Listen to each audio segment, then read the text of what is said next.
Hello my dear student, I am your teacher from your SS convent school Bhopia Mau Pratapgarh. कैसे हैं प्यारे बच्चों आप सभी? यस, आई होप आप सभी ठीक होंगे, डेली पढ़ाई कर रहे होंगे, डेली बुक्स खोल के पढ़ रहे होंगे। जो भी आपको क्वेश्चन आंसर लर्न करने के लिए दिया जा रहा होगा तो आप उसको लर्न कर रहे होंगे। सो माय डियर स्टूडेंट, जो भी चैनल को देख रहे हैं चैनल को सब्सक्राइब करें। अगर वीडियो पसंद आता है तो उसको लाइक करें, कमेंट भी करें। सो ये हिंदी की किताब है, आज मैं हिंदी पढ़ाऊंगी और ये क्लास 3 के लिए है। तो चलिए स्टार्ट करते हैं माय डियर स्टूडेंट। क्लास 3 के बच्चों अपनी बुक्स खोल लें। आपके फर्स्ट, सेकेंड और थर्ड चैप्टर कंप्लीट हो चुके हैं, जिसको आपको याद करते रहना है माय डियर स्टूडेंट। आपको फर्स्ट, सेकेंड और थर्ड के क्वेश्चन आंसर और शब्दार्थ आपको याद करते रहना है। तो चौथे पे हम चल रहे थे, बाड़ी की चतुराई हम पढ़ रहे थे। चौथा पाठ आपका था बाड़ी की चतुराई, जिसमें हमने पढ़ा कि एक राजा था जिसके पास एक हाथी था। वो हाथी बहुत बूढ़ा हो गया था। बूढ़ा होने के बाद वो बहुत बीमार हो गया था और जिसकी दशा देख करके राजा बहुत चिंतित हो उठा, परेशान हो उठा। बहुत इलाज उसका करवाया लेकिन वो ठीक नहीं हुआ। फिर बाद में जब हाथी की हालत बहुत ख़राब हो जाती है तो उसको एक गांव में माय डियर स्टूडेंट उसको भेज दिया जाता है और वो गांव वालों को कहता है कि गांव वाले उसका पूरा ध्यान रखें और उस की खबर मुझे डेली दें, और जो भी ग्रामवासी मुझे हाथी की मरने की सूचना देगा उसको मैं तत्काल मृत्युदंड दे दूंगा। ऐसा सुनकर, ऐसी विचित्र आज्ञा सुनकर, ऐसी आश्चर्यजनक आज्ञा सुनकर पूरे गाँव में खलबली मच जाती है। लोग परेशान हो जाते हैं, लेकिन सब ये सोचते हैं कि राजा ने जो कहा है उनकी आज्ञा का पालन करना जरूरी है। सारे गांववासी बहुत डर रहे थे कि कौन बताएगा। तो लोग, पूरे गांववासी वो हाथी की प्राण बचाने में लग गए और गांव वालों ने बहुत मेहनत की। उन्होंने अपना खून पसीना एक कर दिया। बारी बारी से जितने भी गांव के लोग थे वो सब हाथी की सहायता करते। लेकिन एक दिन ऐसा आता है कि हाथी मर जाता है तो लोग चिंतित हो जाते हैं कि अब कौन बताने जाएगा राजा को, क्योंकि राजा ने कहा था कि अगर हाथी की सूचना, जो उसी मृत्यु की सूचना मुझे देगा, मैं उसको जो है दंड दे दूंगा। तब एक चतुर आदमी रहता है, वो जो है कहता है कि मैं जाके राजा को बताऊंगा, और वो राजमहल की ओर चल देता है। उसके बाद वो आता है, फिर राजा से कहता है कि राजा, एक हाथी है, वो तो ना तो बैठ रहा है, ना तो खड़ा हो रहा है, ना तो खाना खा रहा है, और ना ही सांस ले रहा है और ना ही सांस छोड़ रहा है।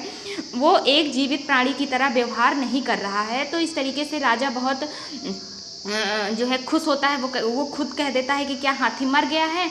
तो वो चतुर आदमी बोलता है कि हाँ, ये तो राजा आप खुद ही कह रहे हैं, मैंने तो ऐसा कुछ कहा नहीं। इस तरीके से राजा जो है उसकी चतुराई, बाड़ी की चतुराई और उसकी सरलता से बहुत प्रसन्न हो जाते हैं और उसको बहुत इनाम देते हैं। और पूरे गाँव वासियों को, जिन्होंने हाथी की इतनी सेवा की रहती है, उनको भी बहुत इनाम देते हैं माय डियर स्टूडेंट। और राजा जो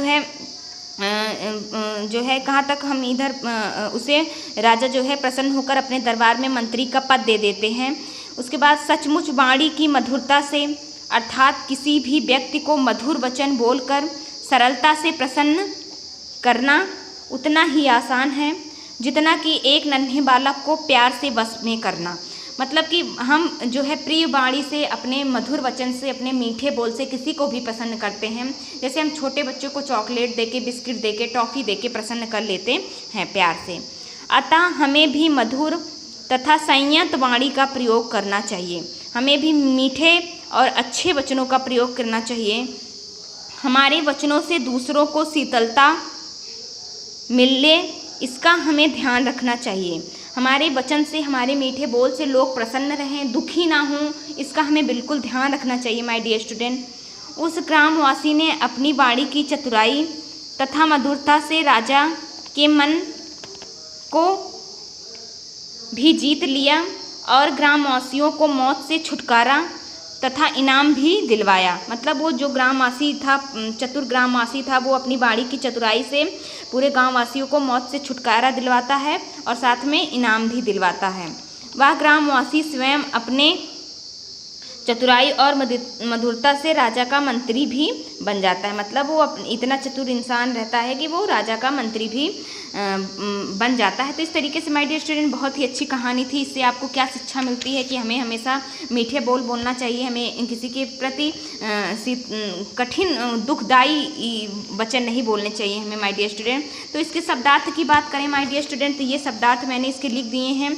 चलिए एक बार इसको पढ़ देते हैं शब्दार्थ। तो शायद मैंने उस वीडियो में ही आपको दिखा दिया था, लेकिन फिर से मैं आपको यहाँ पर, आपको जिस दिन आपको वीडियो मिलेगा उसी दिन का डेट डाल के आपको इधर लिखना है।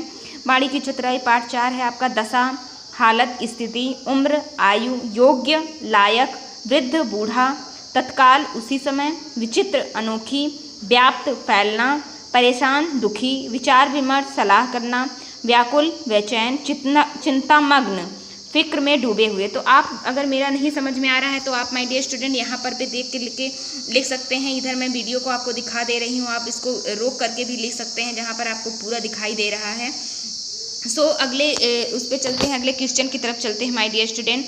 क्वेश्चंस हैं आपके ये, इधर देखिए मैंने क्वेश्चंस भी करवा दिए हैं। निम्नलिखित प्रश्नों के उत्तर दीजिए। बीमार हाथी को राजा ने कहाँ भेज दिया? तो बीमार हाथी को राजा ने गाँव भेजा। सो नेक्स्ट पर चलते हैं।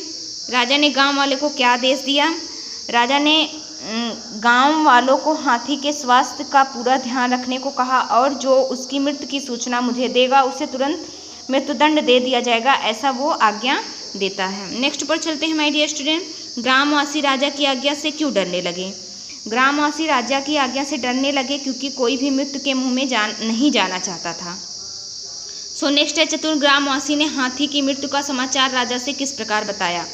तो चतुर ग्रामवासी ने हाथी की मृत्यु का समाचार इस प्रकार बताया। महाराज, हाथी ना बैठता है, ना खड़ा होता है, ना खाना खाता है, ना जल पीता है, ना सांस लेता है और ना ही सांस छोड़ता है। वह एक जीवित प्राणी की तरह आचरण नहीं कर रहा, इस तरीके से बताता है। नेक्स्ट लास्ट है आपका क्वेश्चन कौन सा है? चतुर ग्रामवासी ने राजा के मन को किस प्रकार जीता? तो चतुर ग्रामवासी ने अपने बोलने की सरलता और चतुराई से बहुत प्रसन्न किया राजा को। यहाँ पर हुआ नहीं माय डियर स्टूडेंट, और चतुराई से बहुत प्रसन्न किया, यहाँ पर किया होगा माय डियर स्टूडेंट। सो इस तरीके से आपका ये आप वीडियो को रोक करके लिख सकते हैं माय डियर स्टूडेंट। ओके, पूरा साफ आपको दिख रहा है। आपको इसी तरीके से सुंदर भी लिखना है, आपकी हैंड राइटिंग अच्छी होनी चाहिए। तो माय डियर स्टूडेंट आप वीडियो को इधर रोक करके लिख सकते हैं। नेक्स्ट है आपका किसने कहा, ये आपका और गलत सही ये आपका HW है माय डियर स्टूडेंट, आप इसको करिएगा। उसके बाद मैं आगे आऊँगी, फिर से आपको ये करवाऊँगी। तब तक के लिए माय डियर स्टूडेंट अपना ख्याल रखिए और हंसते रहिए, पढ़ते रहिए। Till then take care.